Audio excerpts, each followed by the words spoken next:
Welcome to those viewers who are viewing this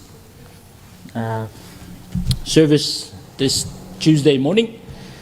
We welcome you to the service and we'll call to worship our service this morning. Let us pray. Thank you, Father, for the opportunity that we are present here today with the Whakasa crew, telecasting this service to all of Samoa today. Father, we thank you for the opportunity that you've given us, this church, Apia Protestant, so that we may be part of your word, so that your word may be preached, Father, to all corners of Samoa.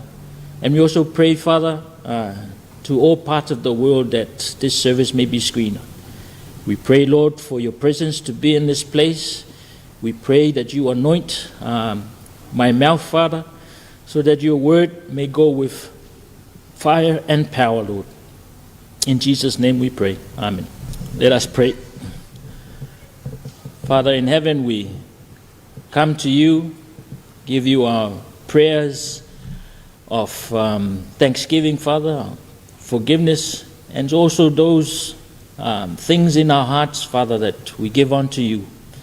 We thank you, Father, for the opportunity. We thank you for the life you have given us. We thank you, Father, for this new day that you have provided for us. We thank you for all our jobs, all the material things that we have that you have given us, so that it enables us to live from day to day. We thank you for our families. We thank you for our friends. We thank you for this bountiful country, Samoa, and its leaders. We thank you, Father, for the peace that we have in this country, despite the challenge that we have with this virus. We thank you, Father, for the leadership from the government, the Prime Minister, her cabinet, Parliament, our head of state, the leaders of our churches, Father, who take care of the spiritual side of this country, Father. We thank you for all those who participate and take part in your kingdom, Lord. Father, we thank you in particular, your Son Jesus Christ, that you sent and that who died on the cross. We thank you, Father, that he took upon himself all the beatings, Father, that we should have received. We thank you, Father, that he took upon himself those who spat in his face, Father, that we should have received. We thank you, Father, that he took upon himself, Father, the cross that he was nailed on, the injuries and the wounds that he received, Father, that should have been ours, Lord. We thank you in particular, Father, that he shed his blood and died on that cross for us, each and every one of us individually, Father. We thank you, Lord, that you have made the ultimate sacrifice as a parent giving up his son so that others may be saved, Father. We thank you so much, Father. We can't understand to its fullness, Father, the meaning of the sacrifice that you have made for us. But we give you honor and glory and thanksgiving in our hearts for the sacrifice and the salvation that you have given us through Jesus Christ, your Son. Father, forgive us of our sins that we have sinned against you. Forgive us, Father, when we fail to help people that need our help. For those of us who have much, we are required to give much. We are required much of you, Father. Forgive us, Father, when we turn a blind eye to things that we should speak up on, Father. The things that we know that are untrue of your word, and we remain silent. We pray, Father, that you forgive us, Father, when we as parents do not look after our children, do not train our children in your word, Father. Forgive us when we fail as parents to provide for our families, in particular fathers. When fathers don't take up their responsibility to do the right thing and look after their wives and look after their children, be a servant and not be the king, Father. We pray, Father, and ask for your forgiveness, Father. When we are selfish, when we think only for ourselves and not for others, Father, we have sinned every day. We have stolen, we have murdered, we have committed adultery in our minds, Father. We have coveted, Father, we have worshipped other idols, money and material things, Father, but not you, Father. Father, we have done all that, and we ask your forgiveness, Father. And we know your Son, Jesus Christ, died on the cross. And we claim his blood, we claim the blood of Jesus, Father, to wash us from the top of our heads to the soles of our feet, Father, to cleanse us from our sins completely so that it will be far from us as the west is from the east. Father, we claim your promise of salvation through your Son, Jesus Christ, our Lord and our Savior. We commit to you, Father, our prayers, our wants and our needs, and pray, Lord, that you will grant it unto us. We commit to you our leaders. We commit to you our church leaders, our government leaders. We commit to you, fathers, our leaders in villages, and in particular, leaders at home, Father, the parents who are leaders in each and every home. We pray, Father, that wisdom be passed on to them. We pray, Father, that your love be passed on to them so that they may love those who are responsible to look after, Father. We pray, Father, for this country, Samoa, and your covering during this time when COVID is rife in this country. We pray, Lord, for you to encourage us, Father. We pray for your Spirit to be upon each and every one of us. We pray for healing. We pray, Father, for your comfort on those who are mourning. And we pray, Father, that you will heal this country. We pray for healing of the sick in the hospital. We pray, Father, for forgiveness and cleansing of those in jail, Father, in prisons. We pray, Father, that they would be renewed and find you again, Lord. We pray for those who are watching from overseas. We pray for those who are suffering during times of war. We pray for those who are suffering during times of famine. We know, Father, that it's happening around the world. And we commit them unto you and ask, Father, for your comfort and your peace to be upon each and every one of them. We pray for the church of Whakasa as well as the TV crew that are filming this service, Father. We pray for your covering. We pray for your blessings upon each and every one of them, Lord. Father, we have many prayers that we want to commit to you. But we know, Father, that you see in our hearts. You know our prayers. And we pray, Lord, that with your grace that you granted unto us, that your will be done and not of what we want, Lord. We commit these prayers unto you, Father, in and through the name of Jesus Christ, our Lord and our Savior. Amen. Sermon for today is taken from the book of Revelation. Revelation chapter 2, verse 18 to verse 27. Revelation chapter 2, verse 18 to verse 27. And it goes like this. And to the angel of the church in Thyatira, write, these things says the Son of God, who has eyes like a flame of fire, and his feet like fine brass. I know your works, love, service, faith, and your patience. And as for your works, the last are more than the first. Nevertheless, I have a few things against you, because you allow that woman Jezebel, who calls herself a prophetess, who teach and seduce my servants, to commit sexual immorality and eat things sacrificed to idols. And I gave her a time to repent of her sexual immorality, and she did not repent. Indeed, I will cast her into a sickbed, and those who commit adultery with her into great tribulation. Unless they repent of their deeds, I will kill her children with death. And all the churches shall know that I am he who searches the minds and hearts. I will give to each one of you according to your works. No to you I say, and to the rest in Thyatira, as many as do not have this doctrine, who have not known the depths of Satan, as they say, I will put on you no other burden. But hold fast what you have till I come. And he who overcomes and keeps my works until the end, to him I will give power over the nations. He shall rule them with a rod of iron.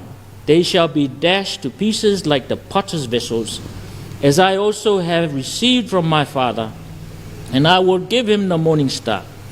He who has an ear, let him hear what the Spirit says to the churches. Blessed be to God the reading of His holy word.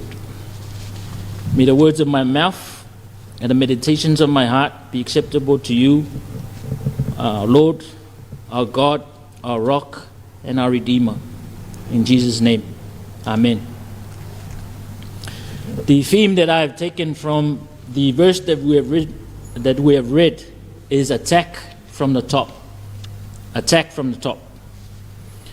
As you will notice from the sermon that I did on Monday, the sermon was titled "Attack from Within." In this sermon, we're talking about the second church. This is the second church I'm going to talk about of the 7 churches in Asia Minor that Jesus revealed to John, to his apostle John, in the book of Revelations. Now, in this church, or the people, the Christians living in Thyatira, again is a place where many were Gentiles, Jews that had not been, that have not changed their faith or have been converted from being Orthodox Jews to Christian Jews. But we have Jews and Gentiles that have been converted into Christianity during these later years of John. And the church was starting to grow in Thyatira. And Jesus said to them, there are many good things that you have done. You had good works, you had love, service, faith, and patience. And for your works, the last one more than the first. So Jesus was praising them for the good works that they've done. But then he went into verse 20 and said, nevertheless, I have a few things against you, because you allow that woman Jezebel, who calls herself a prophetess, to teach and seduce my servants to commit sexual immorality and eat things sacrificed to idols. Now, Jezebel wasn't alive during this time. Jezebel was alive during the time of the Old Testament in the book of Kings. But she was the queen of King Ahab, the king of Israel during that time, who was a bad king who did not walk with God. Jezebel was the king's wife who instructed the people in Israel to worship idols and to commit sexual immorality. But this is what Jesus is telling John to tell the church in Thyatira of why he has an issue with them. He says, you allow that woman. He says, you allow it. Meaning that they didn't even resist. They didn't even go against it. They allowed the teachings of Jezebel, the teachings to worship idols, to eat food that's given to idols, and also to commit sexual immorality. He says, you allow that to happen. You allow those teachings of Jezebel to teach and seduce my servants. So it's within the church. It is not only coming within the church, but they're also teaching from the top. Because Jezebel is the queen. She was the queen of Israel during the time of the Old Testament. But we are talking about the church after Jesus' death, about 50 years after the Jesus' death in Thyatira. So it happened during then, but Jesus says it's happening into your church now. It's happening in Thyatira. And therefore, that's Jesus' issue with them, and that's why this letter, this revelation was given to John, to write to them, to tell them that Jesus knows about what's happening, and Jesus is giving them a chance to do something. Verse 21, he says, I gave her time to repent. She did not repent. Because she did not repent, I will cast her into a sickbed. So Jesus gave her a chance, even though she was a person, an evil person, who induced or encouraged people to walk away from God. Jesus gave her a chance to repent. She didn't repent. And Jesus judged her and judged her children to a sickbed, to great tribulation, to kill her children with death. That was the result. That was Jesus' judgment. And that's what Jesus is saying to the church here. He says, stop allowing these teachings to go on. Stop allowing the teachings of Jezebel to continue. Stop allowing people to worship idols, to eat things that are given to idols, and to commit sexual immorality. Turn from these things and repent. Now, this is what's happening to the church in Thyatira. Again, you may ask, what has that got to do with the church today, 2,000 years later? It's got everything to do with the church today. The church then is still the church now. We are still faced with the same problems now. We still have our own Jezebel in Samoa today, in the church today, challenging the faith of people, leading us to worship idols, leading us to commit sexual immorality. What is that? What is the Jezebel in our church today that is leading us to do these things, that is allowing us to do these things? That we allow drugs, that we allow alcohol, that we allow teachings of different churches that don't believe in Jesus Christ to infiltrate your faith and your belief in the Bible. You allow it. You sympathize with it. You don't judge it. You don't speak against it. You don't reject it. But you allow it to be part of your thinking. You allow it to be part of your mental state. You allow it to be part of your psychology. You allow sexual immorality. We don't speak against people who commit sexual immorality. The things that happen privately in our homes that we don't report. Fathers against daughters. Fathers against stepdaughters. The things that are happening now, people who are committing crimes. That's the Jezebel that we have in Samoa today.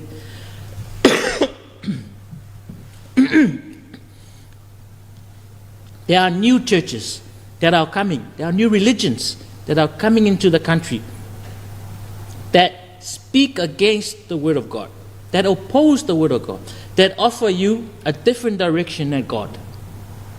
That don't tell you that Jesus is salvation. They tell you you are your own salvation.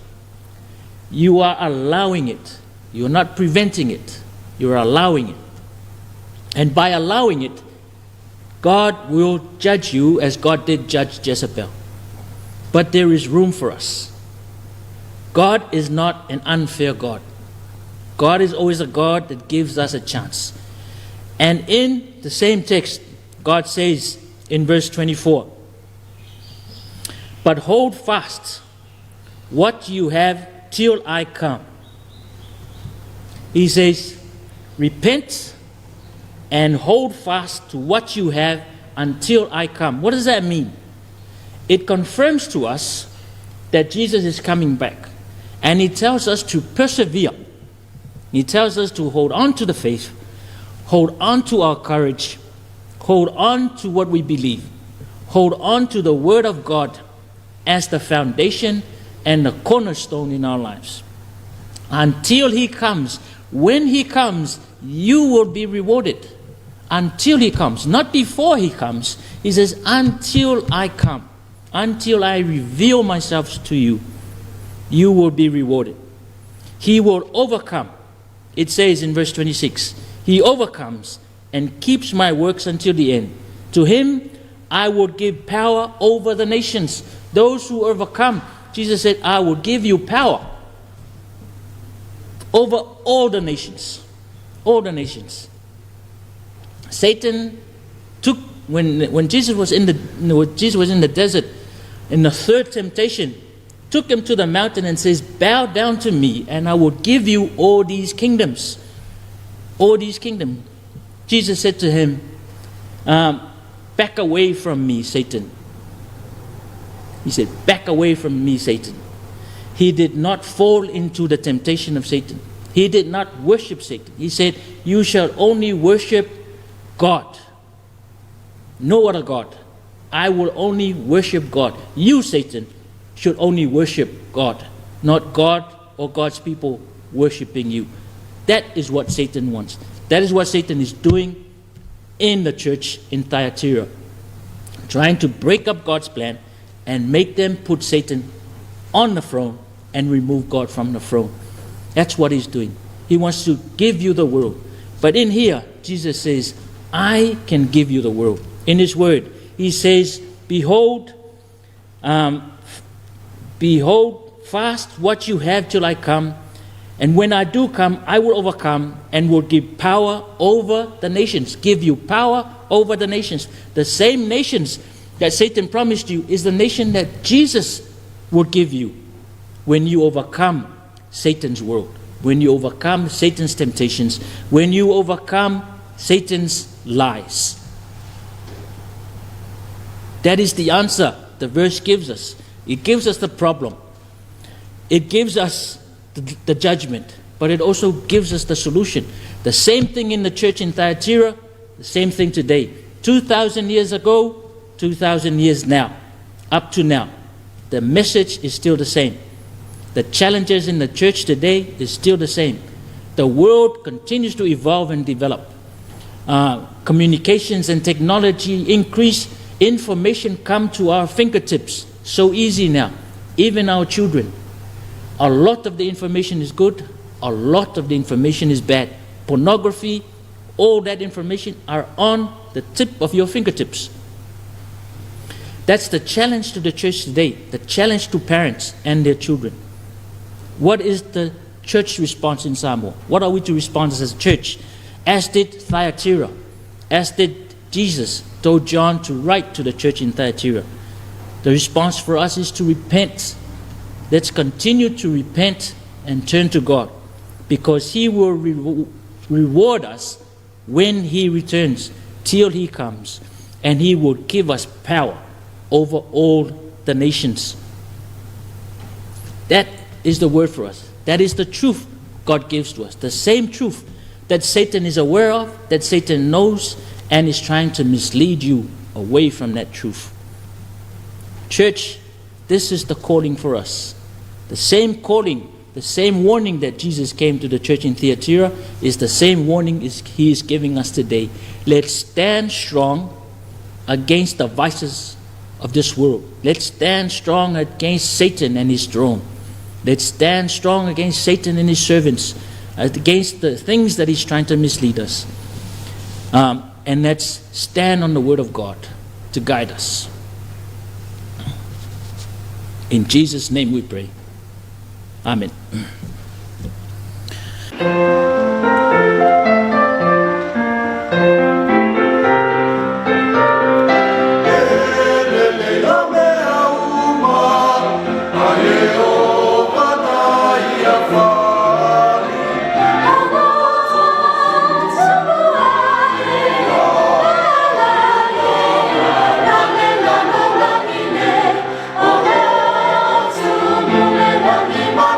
La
Father in heaven, we thank you for your word.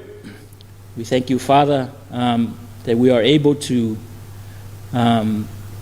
teach your word. We thank you, Father, that there is technology that enables us to spread your gospel, Father, wider than used to be. We pray, Lord, that your word go with power and manna. We pray, Lord, that it falls on good ground and it grows up and bear good fruit. And that fruit continues to grow, Father, and bring you souls, Father, souls that glorify and souls that honor you willfully, Father, and joyfully. Not come to you with fear or come to you with threats of reward, but come for you with willing hearts, Father. They come for you because they have the free will to choose you, to come to you, and not the free will to be fearful of you.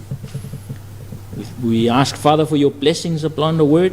We ask you for your blessings upon this country and its people, all our leaders in churches and leaders in government, Father, all our leaders at home and in villages. May you continue to bless and guide them and protect them, Father.